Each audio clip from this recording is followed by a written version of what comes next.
minu selja taga on siis siin garaažid, kus hoitakse autosid, aga kus mõni inimene ka elab ja see on siis rajoon, kust otsivad pelgupaika need, kes linnas seda ei leia,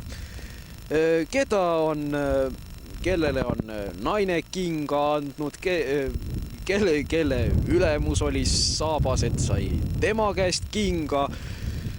Ja vaatame siis nüüd lähemalt, kuidas siin elulood on. No vaatame sinna, inimesed on kultuursed. Prügi maha, pane keelatud, trahv 1000 krooni. No õige ka. Ja noh, tuleb tõdeda, et see olek, mis siin on ikka väga trööstitu. Linna algusesse eriti, kui me näeme siin neid garaaže, mis on ära roostetanud, läbi vettinud, isegi võsasse kasvanud.